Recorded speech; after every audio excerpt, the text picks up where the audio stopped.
നമ്മൾ നോക്കാൻ പോകുന്നത് എന്താണെന്ന് പറഞ്ഞാൽ നിങ്ങളുടെ വ്യക്തിക്ക് നിങ്ങൾ അറിയാതെ വേറെ ഏതെങ്കിലും റിലേഷൻഷിപ്പ് അവർ കീപ്പ് ചെയ്യുന്നുണ്ടോ എന്നാണ് നമ്മളിന്ന് ചെക്ക് ചെയ്യാനായിട്ട് പോകുന്നത്. ഇതിൽ എനിക്ക് കാണുന്നത് ഇവിടെ ഒരു 85% ഓഫ് ആൾക്കാർക്കും ഇവിടെ ഒരു തേർഡ് പാർട്ടി ഇൻഫ്ലുവൻസ് കാണിക്കുന്നുണ്ട്. എന്തായാലും അവിടെ നിങ്ങളുടെ പേഴ്സൺ അത്യാവശ്യം ഫ്ലേട്ടിംഗ് എനർജി ഉള്ള ഒരു പേഴ്സൺ ആയിട്ടാണ് എനിക്കിവിടെ കാണുന്നത്. ഫ്ലേട്ടിംഗ് മീൻസ് ഇപ്പോൾ നിങ്ങളടുത്ത് നന്നായിട്ട് നിങ്ങളെ മാത്രം സ്നേഹിക്കുന്ന രീതിയിൽ നിൽക്കുന്നുണ്ടായിരിക്കാം. പക്ഷേ ഇപ്പോൾ നിങ്ങൾക്ക് നൽകിയിരുന്ന ടൈമിൽ കുറേയൊക്കെ വ്യത്യാസങ്ങൾ വന്നിട്ടുണ്ടായിരിക്കാം. അല്ലെങ്കിൽ പണ്ടൊക്കെ വാട്സപ്പ് ഓപ്പൺ ചെയ്യുന്നത് പോലും നിങ്ങൾക്ക് മെസ്സേജ് അയക്കാനായിരിക്കും. ആ ഒരു ഫോൺ എടുത്തിട്ട് ഫസ്റ്റ് മെസ്സേജ് വേണമെങ്കിൽ നിങ്ങൾക്ക് അയക്കുന്ന ഒരു പേഴ്സൺ ആയിരിക്കും. പക്ഷെ ഇപ്പോൾ അത്തരത്തിൽ നിന്നുള്ള കാര്യങ്ങൾക്കൊക്കെ വളരെ വ്യത്യാസം വന്നിട്ടുണ്ടായിരിക്കും. ആ പേഴ്സൺ പല സമയത്തും ഓൺലൈനിൽ വന്നു പോകുന്നത് നിങ്ങൾ ശ്രദ്ധിച്ചിട്ടുണ്ടായിരിക്കും. നിങ്ങളുടെ മെസ്സേജ് എടുത്ത് നോക്കാനോ അല്ലെങ്കിൽ നിങ്ങൾക്കൊരു മെസ്സേജ് അയക്കാനോ ആ പേഴ്സൺ അവിടെ മുതിരുന്നുണ്ടായിരിക്കില്ല ആ സമയത്ത്.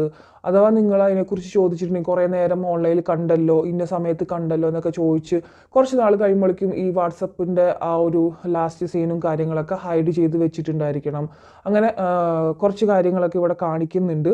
ആളെന്തായാലും ആളുടെ ഒരു ട്രൂ ഫേസ് അല്ല ഇപ്പോൾ നിങ്ങളോട് കാണിച്ചുകൊണ്ടിരിക്കുന്നതെന്ന് വ്യക്തമായിട്ട് തന്നെ നമ്മൾക്ക് പറയാൻ കഴിയും. ഞാൻ പറയാം, ഒരു 80% ആൾക്കാർക്കാണ് ഇവിടെ ഒരു തേർഡ് പാർട്ടി ഇൻഫ്ലുവൻസ് ഞാൻ നന്നായിട്ട് തന്നെ കാണിക്കുന്നത്. ഇവിടെ പക്ക അങ്ങനെ ഒരു കാർഡ് തന്നെ വന്നിട്ടുണ്ട്.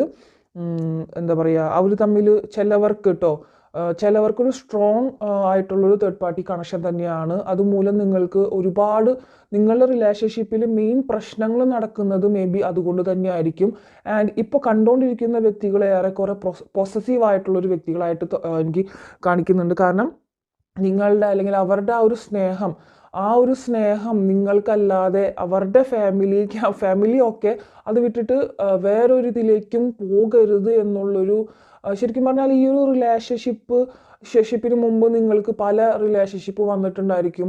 അല്ലെങ്കിൽ റിലേഷൻഷിപ്പ് ഇല്ലാത്തവരാണെങ്കിലും ഇതൊരു റിലേഷൻഷിപ്പിൽ പെയിൻഫുള്ളായിട്ട് അനുഭവം പറഞ്ഞവരുടെയൊക്കെ ആ ഒരു അനുഭവങ്ങളൊക്കെ കണ്ടിട്ട് ഇതൊക്കെ എന്തിനാണ് ഇങ്ങനെ വിഷമിക്കുന്നതെന്നൊക്കെ നിങ്ങൾ വേണമെങ്കിൽ മുമ്പ് പലപ്പോഴും നിങ്ങൾ പലയിടത്തും നിങ്ങളെ ഫ്രണ്ട്സിൻ്റെ അടുത്തോ എന്താണ് റിലേഷൻഷിപ്പിന് വേണ്ടിയിട്ട് നിങ്ങൾ എന്തിനാണ് ഇങ്ങനെ കിടന്ന് കരയുന്നത് അങ്ങനെയൊക്കെ പറഞ്ഞിട്ടുണ്ടായിരിക്കും. പക്ഷേ ഇപ്പോൾ നിങ്ങൾ ഈ ഒരു റിലേഷൻഷിപ്പിലേക്ക് വന്നതിന് ശേഷം നിങ്ങളുടെ ക്യാരക്ടർ തന്നെ ഒരുപാട് മേ ബി ചേഞ്ച് ആയിട്ടുണ്ടായിരിക്കണം. നിങ്ങൾ അത്യാവശ്യം ഒരു മെച്യൂർഡ് ആയിട്ടുള്ള ഒരു പേഴ്സൺ ആണെങ്കിൽ ഈ ഒരു പേഴ്സൻ്റെ അടുത്ത് ഒരു ചൈൽഡിഷ് ബിഹേവിയർ കുറേയൊക്കെ കാണിച്ചിട്ടുണ്ടായിരിക്കണം. പൊസസീവ് കുറേയൊക്കെ കാണുന്നുണ്ട്. ഈഗോ നന്നായിട്ട് തന്നെ ഇവിടെ വ്യക്തമായിട്ട് തന്നെ കാണിക്കുന്നുണ്ട്. ആൻഡ് ഈ ഒരു റിലേഷൻഷിപ്പ് കൊണ്ട് ഇവിടെ heart break, pain, separation, deception, shocking ആയിട്ടുള്ള അറ്റാക്കുകൾ നിങ്ങൾക്ക് കമ്മിങ് ഡേയ്സിൽ അല്ലെങ്കിൽ വരുന്ന കുറച്ച് ദിവസങ്ങളിൽ എന്തോ ക്ലാരിറ്റി വരാനായിട്ട് പോകുന്നുണ്ട്. ട്രൂത്ത് അതിൻ്റെ ഒരു കാര്യങ്ങൾ നിങ്ങളെ മുമ്പിൽ ഈ ഒരു പേഴ്സണെ കുറിച്ച് നിങ്ങളെ മുമ്പിൽ പല ക്ലാരിറ്റികൾ അല്ലെങ്കിൽ ട്രൂത്തുകൾ വെളിപ്പെടാനായിട്ട് പോകുന്നുണ്ട്. അത് മേ ബി നിങ്ങൾക്ക് പോസിറ്റീവായിരിക്കാം, നെഗറ്റീവുമായിരിക്കാം. നിങ്ങൾ എന്തായാലും വിചാരിച്ച് വെച്ചിരിക്കുന്ന ഇപ്പോൾ നിങ്ങൾ എന്താണോ കരുതുന്നത് അതല്ല ഈ ഒരു പേഴ്സൻ്റെ ട്രൂ ഫീലിങ്സും എന്താ പറയുക പേഴ്സണാലിറ്റിയും ഇവിടെ കാണിക്കുന്നുണ്ട്. സോ ഞാൻ പറഞ്ഞു 80% ആൾക്കാർക്കാണ് ഇവിടെ ഒരു റിലേഷൻഷിപ്പിൽ അല്ലെങ്കിൽ വേറൊരു റിലേഷൻഷിപ്പ് എന്ന് ഞാൻ പറയുന്നില്ല, വേറൊരു തേർഡ് പാർട്ടി ഇൻഫ്ലുവൻസ് ഇവിടെ നിൽക്കുന്നുണ്ട്. അവരുടെ അടുത്ത് ചെറുതായിട്ടൊരു ക്രഷ് ഫീലിങ്സ്. കാരണം ഈ ഒരു റിലേഷൻഷിപ്പിൽ നിന്ന് ഇവർക്ക് കുറേയൊക്കെ കിട്ടുന്നത് ഒരുപാട് ഭയങ്കര പെയിൻഫുൾ ആയിട്ടുള്ളൊരു കാര്യങ്ങൾ, സ്ട്രെസ്സ്, ഓവർ ടെൻഷൻസ്, അങ്ങനെയൊക്കെയുള്ള കുറേ കാര്യങ്ങൾ കിട്ടുന്നുണ്ട്.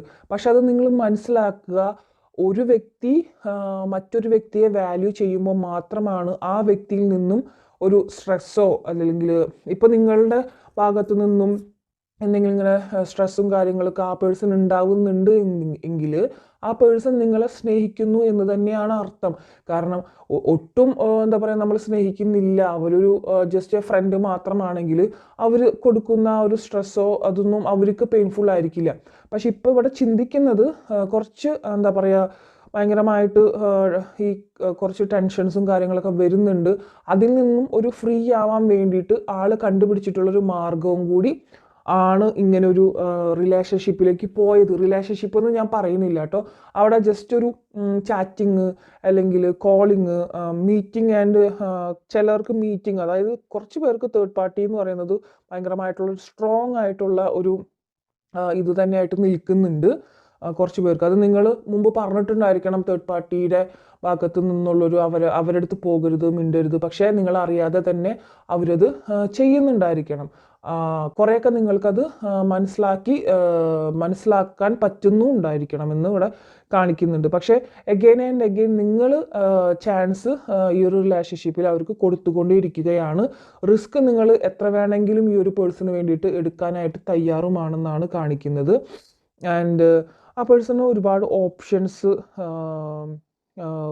ഇങ്ങനെ എന്താ പറയുക വരുന്നുണ്ട്. അതായത് നിങ്ങളടുത്ത് മാത്രമല്ലാതെ അവർക്ക് വേറെ അടുത്തും ഇങ്ങനത്തെ കുറച്ച് ക്രഷ് ഫീലിങ്സ് ഒക്കെ ഉണ്ടായിക്കൊണ്ടിരിക്കുന്ന ഒരു സിറ്റുവേഷൻസ് ആണ്. ഓക്കെ, ബട്ട് അവരുടെ ഒരു ട്രൂ ഫീലിങ്സ് നോക്കുകയാണെങ്കിൽ നിങ്ങളോട് നന്നായിട്ട് തന്നെ നല്ല ഒരു ഇമോഷണൽ അറ്റാച്ച്മെൻറ്റ്, ഒരു ഫീലിങ്സ് നിങ്ങൾ വേണം എന്നുള്ള ഒരു മനോഭാവം ഈ ഒരു പേഴ്സണിലുണ്ട്. എന്തൊക്കെ തന്നെയാണെങ്കിലും ഈ ഒരു പേഴ്സൺ നിങ്ങളെ ടോട്ടലി, നിങ്ങൾ എത്രയൊക്കെ സ്ട്രെസ്സ് കൊടുക്കുന്നുണ്ടെങ്കിലും എത്രയൊക്കെ ഒരു ടെൻഷൻസ് കൊടുക്കുന്നുണ്ടെങ്കിലും ആ ഒരു പേഴ്സൺ നിങ്ങളെ വിട്ടിട്ട് ടോട്ടലി ഉപേക്ഷിക്കാനായിട്ട് ഇപ്പോഴും മനസ്സ് വരുന്നില്ല എന്നുള്ളതാണ് സത്യം. ഇവിടെ തേർഡ് പാർട്ടി ഒരു എനർജി കാണുന്നുണ്ട്. അത് അവരുടെ ഒരു എന്താ പറയുക ടൈം പാസ് എന്ന് വേണമെങ്കിൽ പറയാം. പക്ഷേ അത് നിങ്ങളെ എത്രത്തോളം, അതായത് വേറെ മേ ബി വേറൊരു പേഴ്സൺസ് ഇതുപോലെ ചെയ്തു കഴിഞ്ഞാൽ നിങ്ങൾക്ക് ആ ഒരു വിഷമം ഉണ്ടാവില്ല. പക്ഷേ ഈ ഒരു പേഴ്സൺ ചെയ്യുമ്പോൾ, അത് ഈ ഒരു പേഴ്സൺ ചെറിയൊരു കാര്യം പോലും ചെയ്യുകയാണെങ്കിൽ നിങ്ങൾക്കത് വലിയ രീതിയിൽ തന്നെ എഫക്റ്റ് ആകുന്നുണ്ടായിരിക്കും. ചെറിയൊരു നോണയാണെങ്കിലും അല്ലെങ്കിൽ ചെറിയ അവരുടെ ഭാഗത്തുനിന്നൊരു ചെറിയ അവഗണന ആണെങ്കിൽ പോലും നിങ്ങൾക്കതൊരു ഭയങ്കരമായിട്ടുള്ളൊരു അറ്റാക്ക് പോലെ വരുന്ന, ഒരു പെയിൻഫുള്ളായിട്ട് വരുന്ന, അറ്റാക്കിൻ്റെ പെയിനായിട്ട് വരുന്ന ഒരു സംഭവമായിട്ട് നിങ്ങൾക്ക് വരുന്നുണ്ടായിരിക്കാം. അത്രമാത്രം നിങ്ങൾ ഈ ഒരു പേഴ്സണോട് ഇമോഷണലി കണക്റ്റഡ് ആണെന്നാണ് കാണിക്കുന്നത്. സോ നമ്മളുടെ ഒരു ക്വസ്റ്റ്യൻ ഇവിടെ എന്തായിരുന്നു, ആ പേഴ്സണ് വേറെ നിങ്ങളറിയാതെ വേറെ ബന്ധങ്ങളുണ്ടോ, റിലേഷൻഷിപ്പ് ഉണ്ടോ? ഇവിടെ ബന്ധം എന്ന് ഞാൻ പറയുന്നില്ല, ഒരു attraction, flirting, dating, hooking up, temptation, അങ്ങനത്തെ ഒരു സംഭവമാണ് ഇവിടെ കാണിക്കുന്നത്. അത് നിങ്ങൾക്ക് മേ ബി ഫീൽ ചെയ്തിട്ടുണ്ടായിരിക്കണം ആ ഒരു പേഴ്സണിൻ്റെ ചില കാര്യങ്ങളിൽ നിന്നോ, അല്ലെങ്കിൽ നിങ്ങൾക്ക് എന്തെങ്കിലും ഒരു ഇൻഡ്യൂഷൻസ് വഴിയോ നിങ്ങൾക്കത് ഫീൽ ചെയ്തിട്ടുണ്ടായിരിക്കണം എന്തോ ഉണ്ട് എന്നുള്ളത്. ഇതെന്തായാലും ഒരു ജനറൽ റീഡിംഗ് ആണ്. നിങ്ങളിത് വളരെ വിഷമത്തോടെ അക്സെപ്റ്റ് ചെയ്യരുത്. നിങ്ങൾക്ക് വേണമെങ്കിൽ പേഴ്സണൽ റീഡിംഗ് എടുത്ത് നോക്കാവുന്നതാണ്. എല്ലാവരുടെ കാര്യം ഈ 20% ആൾക്കാർക്ക് ഇവിടെ എനിക്കിവിടെ അങ്ങനെ കാണിക്കുന്നില്ല. Because love, thinking of you, letting you know എന്നുള്ള രീതിയിലേക്കൊക്കെയാണ് നിൽക്കുന്നത് 20% ആൾക്കാർക്കും. ബട്ട് 80% ആൾക്കാർക്കാണ് ഇവിടെ ഒരു എന്താ പറയുക തേർഡ് പാർട്ടി ഇൻ്റർഫെറൻസ് ഉണ്ടെന്നുള്ളത് കാണിക്കുന്നത്.